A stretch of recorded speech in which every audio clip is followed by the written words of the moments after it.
going, everybody? Gabriel, Santiago here. So this is a Speaking of Harmony podcast, episode 53.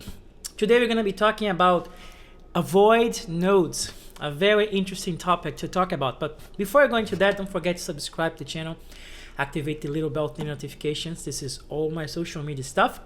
And I have got some cool announcements as well. I'm now going live on Twitch, pretty regularly.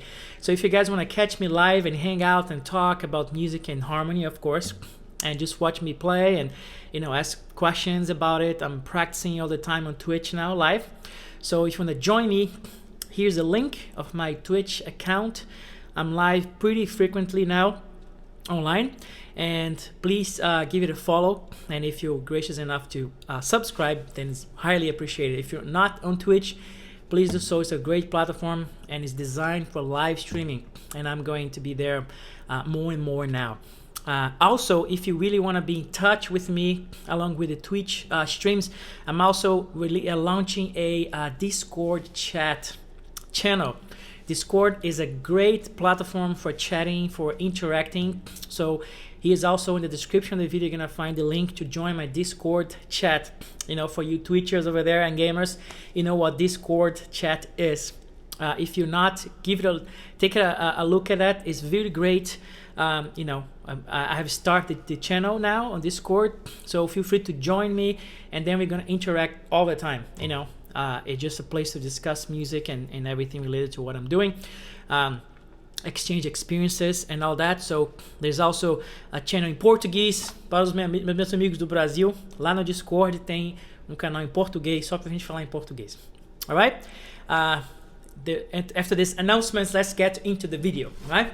So I hear a lot of people talk about avoided note, right? And especially if you go into improvisation books or harmony and stuff like that, you always hear the famous avoid this note or avoid that note.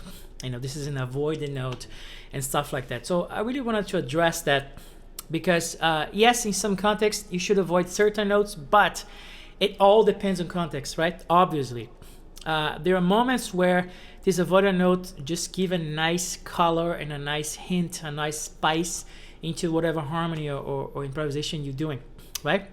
Let's go through some of those, and then I'll show examples of how they actually sound great, the avoided notes, right? So one of the first and most famous ones that we talk about is a famous fourth note of a major scale when you're playing a major chord, let's say a C major I was playing in the beginning, right? So when you play this, so you should really be careful about the fourth note of the scale, which is F on this case. So you kind of want to avoid to have this kind of sound like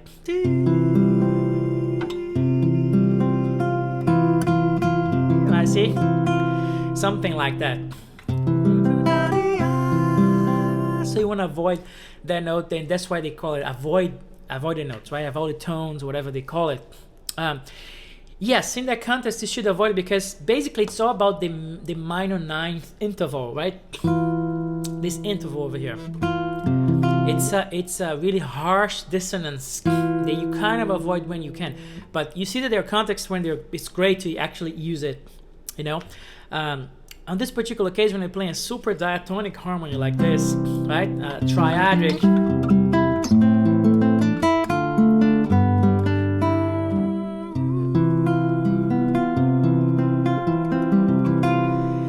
It's a little bit harsh, right? But there are moments when it actually sounds great when you actually put the fourth in the chord, and I use it all the time. For instance, if you octave this fourth down, it gets interesting. So you have, instead of having this interval, you kind of shift everything into this, like a major 7, which is a not so harsh dissonance, right? So then you get a chord like this, right?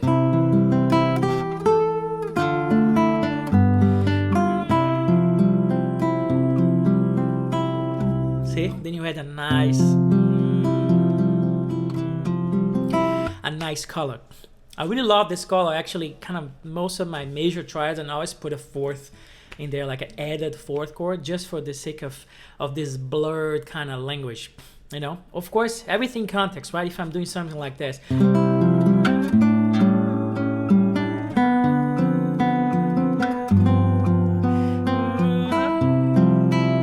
say everything fits because it's all this blurred kind of harmony that I'm using. I'll go into what I'm actually doing here. But you see, the famous fourth note in a major chord, major triad, the avoided notes. It's just a matter of perspective. If you manipulate that note better in the harmony, right? You take that note, and in this case it wasn't the melody on the top, but the most important thing is to kind of pay attention, a close eye in this minor ninth interval. That's the one that you should be taking care of, depending on the context, right? Because in some contexts, right, this is a minor ninth interval and it's fine. But here, you should kind of pay attention to it, right? So what I do usually, I take this an octave down, so I put the third on top instead of the fourth, then you're fine, right? So it sounds great. Another famous one that we look is the famous like sus4, the suspended fourth sound that you shouldn't be using the third, because of course if you're suspending the third, then you put in the fourth instead of the third, right? Hence you shouldn't be using the third, right? Kind of like they kind of cancel each other in a way, right? So if you have a chord like this, like that's the fourth right here, right? That's the third, right? You should be avoiding that third, right? Again, depends on the context, right? You have ways to kind of circumvent that, right? To go around that. For instance, you can take this third and put octave up after the fourth, right? So it comes as an added note into the chord, so an added third. You have a, let's say a G, in this case you have a G, 7, 9, 13, sus4, added third. So up in the chain over there, in the scale, you put a third over there. So let me show how it is. So you gotta go.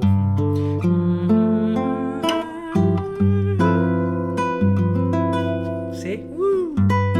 I love the third here, but you see it's on the top, right?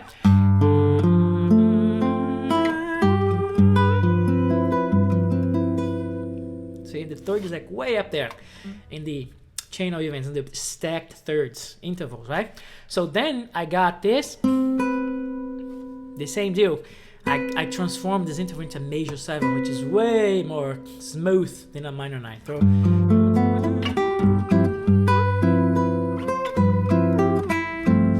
Right? So that's one of the ways you can avoid that clash in the chord. But even though I also use that along with the fourth as well, it all depends on the context, right? Let's say if I have a harmony which is like that, like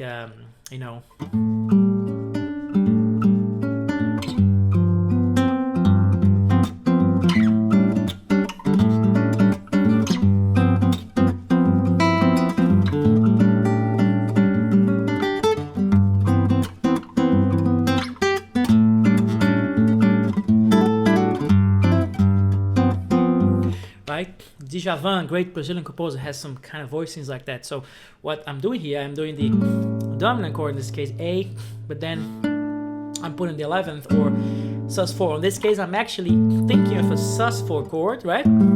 Suspended fourth, and I'm adding the third into the mix, right? So I'm thinking of this chord, right? That sus4 with everything, 7, 9, 13, and everything. I send the third up on top, and then I'm just bringing that third octave down. So I have this clash here.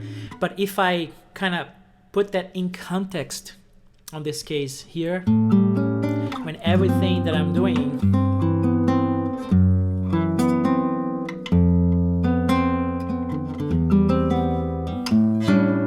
see, the whole context favors that interval, that minor second interval, right? Which is the inverted flat 9, right? So I put that in context, and you see that the context changed the symbol of that, the significance of this note. So yeah, it's an avoided note, but in this case, it's favorable because it fits my narrative, my discourse, right? It's all about context again, right? So this is another thing you can do with the third and the fourth, right?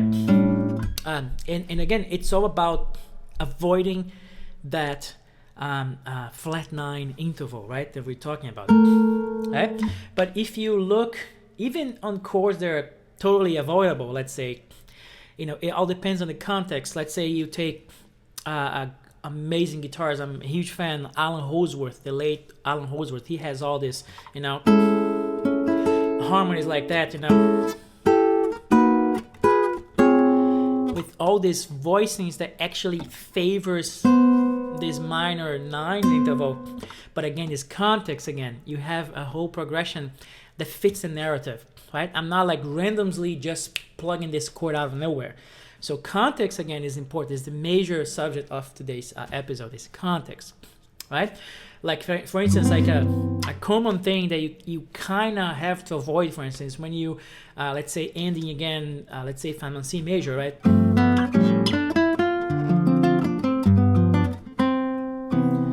Like ending with the tonic or the root of the chord in the top in the melody, and then having like a major 7 chord. It's kind of avoidable, right? Because you have this interval, again, kind of out of context. You have like, so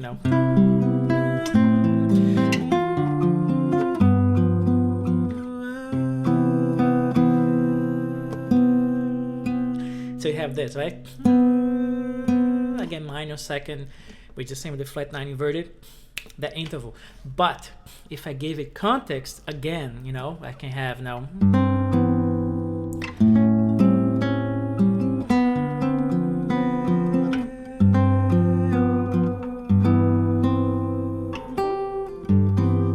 See, it fits because I'm using context.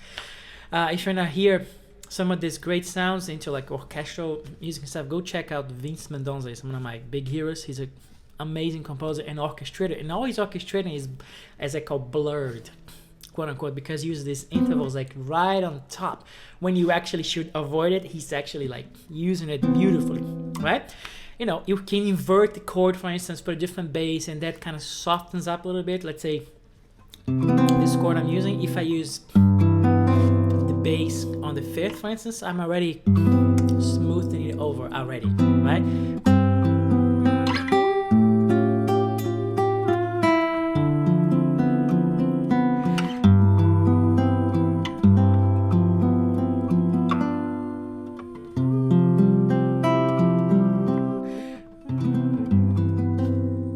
You see, I kind of use a little bit of everything I talked. So this is the topic of today, right? Context matters, right? When you see like avoided notes, just look into it more carefully, because the avoided notes can give you amazing color and amazing sound if you use it correctly, right? If you give it enough time and enough context to shine, it can be a great asset in your harmonic palette of colors, right? So don't leave it out, that possibility, because if you can tweak things a little bit, as I was showing, you can get amazing color out of this chords, and that's pretty much how I play all the time. Always putting the 4th the added 4th in the chord to give this like the kind of blurred quality. I love doing that, but it all matters again if it's in the right context, as I said, right? So before you go, don't forget to subscribe to the channel, activate the little bell thing, the notifications, and don't forget to sign up for the mailing list, right? Because I'm putting a lot of content over there as well, exclusively for the mailing list. If you sign up for the mailing list, you get a free lesson from me playing some Brazilian stuff. So the link is in the description. Don't forget that. And again, another Twitch plug. I'm gonna be on Twitch often now, so don't miss that. The link is also here on the channel, and the Discord chat, as I was saying, right? So we can be interacting more and sharing ideas and videos, and you can send some of your stuff, and we can argue, and I just created this great community to keep working. So when I stream on Twitch, usually I kind of take the after parties on Discord chat. We keep talking about stuff and sharing experiences and all that. There's like great channels there that I created, incluindo em português para os amigos do Brasil. A gente pode falar em português lá à vontade. Okay, so I see you in the next video, and I hope you experiment with all this and get some great colors out of it. I'll see you on the next one.